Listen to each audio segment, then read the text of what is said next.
No vídeo de hoje eu vou te ensinar a prensar um bolo da forma correta. Se você tem algum problema de bolo rachar, bolo entortar, você pode estar tendo problema na fabricação de recheio e massa ou também na hora de prensar esse bolo.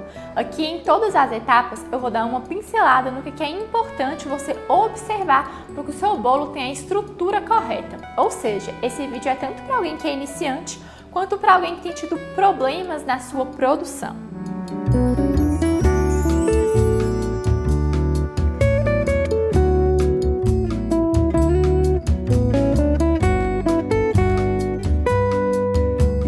Eu sempre vou te indicar a fazer a prensa do bolo dentro de uma forma, preferencialmente de fundo removível. Pode até ser no acetato, mas inicialmente eu vou te indicar a fazer na forma que vai evitar que ele deforme, tá bem?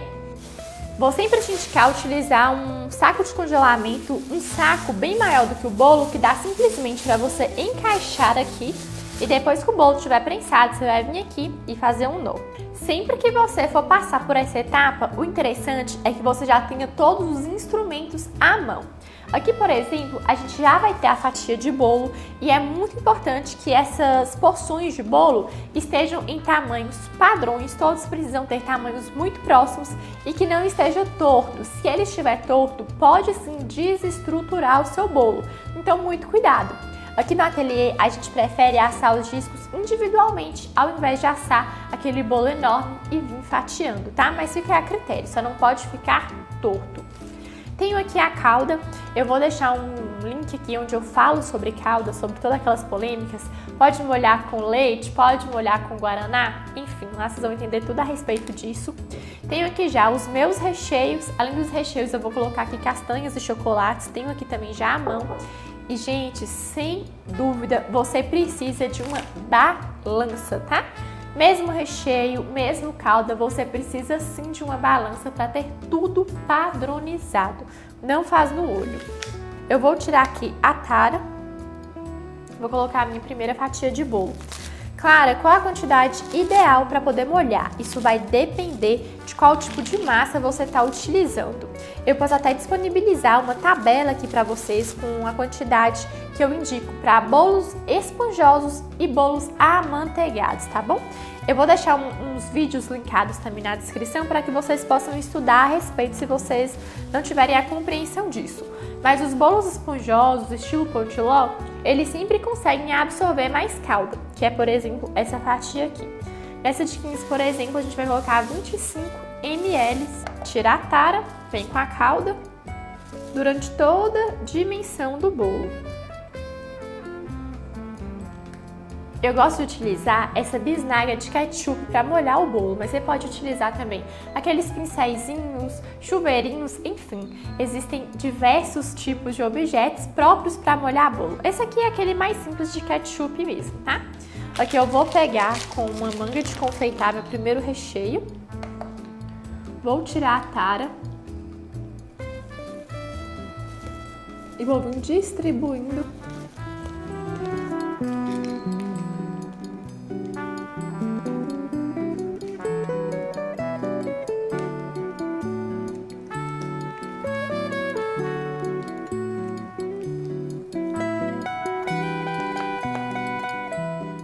Claro, eu posso distribuir o meu recheio com uma colher? Pode sim, mas toma cuidado para na hora que você for espalhar esse recheio, não vir arrancando a massa do bolo, porque isso pode acontecer. Outra coisa que você precisa ficar muito atento é ao ponto do recheio. Se vai ser um bolo no acetato, ele pode ser bem mais cremoso, pode ser uma mousse. E se for bolo de andar ou bolos para decoração, bolos mais artísticos, ele precisa ter um ponto bem firme, pelo menos 90 graus ali um brigadeiro e uma ganache bem mais firme também. Esse aqui, ó, por exemplo, é 250 gramas, eu coloquei 230 de recheio e vou complementar com pedaços de amêndoas e chocolate branco. Até isso também é pesado, para que você garanta qualidade e a precificação correta.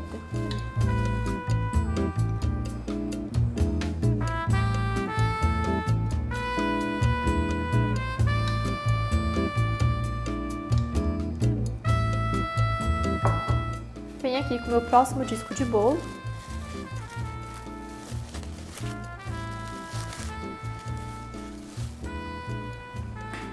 Vou posicionar e dar um leve pressionado. Você não precisa fazer aquele tipo de pressão muito forte. Mesmo porque, como se trata de uma massa um pouco mais delicada aqui, que é uma massa esponjosa, ela iria desmanchar também. Tanto faz você colocar desse lado mais clarinho, do lado mais dourado, os poros vão absorver essa calda.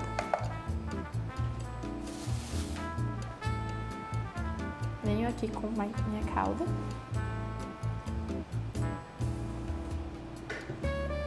Existe alguma regra de quantidade mínima de recheios que eu posso escolher? Isso aí você vai definir de acordo com a sua produção. Mas se você deixar o cliente escolher, por exemplo, 3 sabores, nesse caso esse bolo aqui vai ter 4 discos para 3 de recheio, vai complicar um pouquinho a sua produção. Mas isso é muito mais uma questão de estratégia do que de estrutura propriamente dita. Isso aí você que vai definir.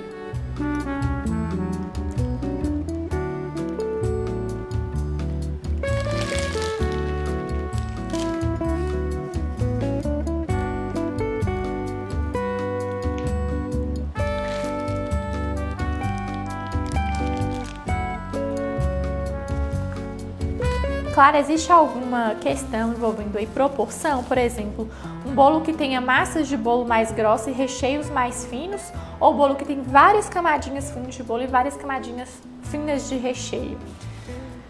O que você precisa prestar atenção é que se você for fazer camadas finas de bolo, você vai ter um bolo um pouco mais sensível. Se for um bolo de casamento, um bolo de muitos andares, é interessante sim você ter massas bem mais grossas e recheios intermediários. Isso influencia sim na estrutura. Mais bolos de até um andar, você pode sim intercalar mais discos de massa. A não ser, claro, que você esteja trabalhando com uma ganache bem estruturada.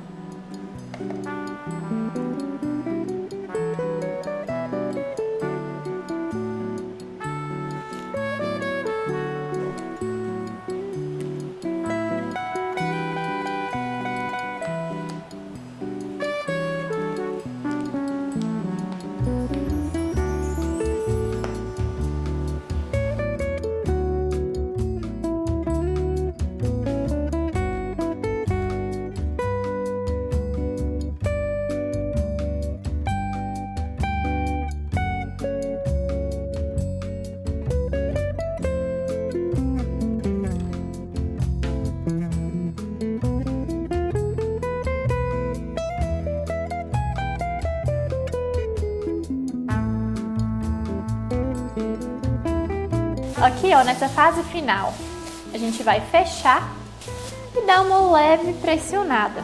Nesse momento, o recheio se organiza e a gente tira qualquer bolsa de ar em característica que tiver.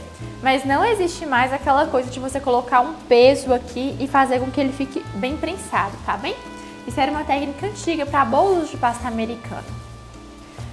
É muito importante que você entenda que cada bolo tem um objetivo. O desse aqui, por exemplo, ele é um bolo bem mais cremoso, um bolo mais úmido, um pão de ló, que lembra um estilo de tortinha.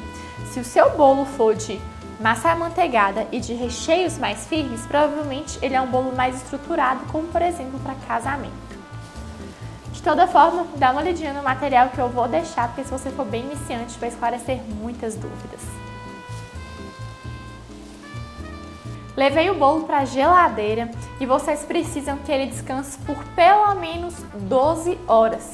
Claro, surgiu um super imprevisto, eu tenho que fazer um bolo para daqui 3 horas. Tudo bem, você pode fazer, levar para o freezer, esperar 2 horas para tudo ali chegar numa temperatura bem fria, para firmar um pouquinho.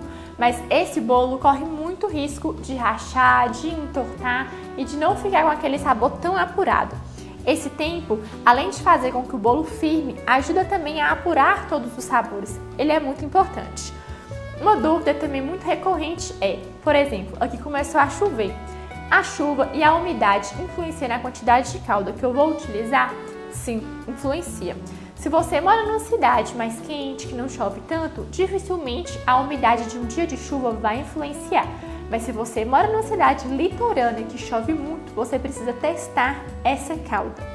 A gente fez um casamento numa cidade litorânea que estava chovendo muito e todos os bolos absorveram muita umidade no dia do casamento. Então sim, é interessante que você aprenda a adaptar.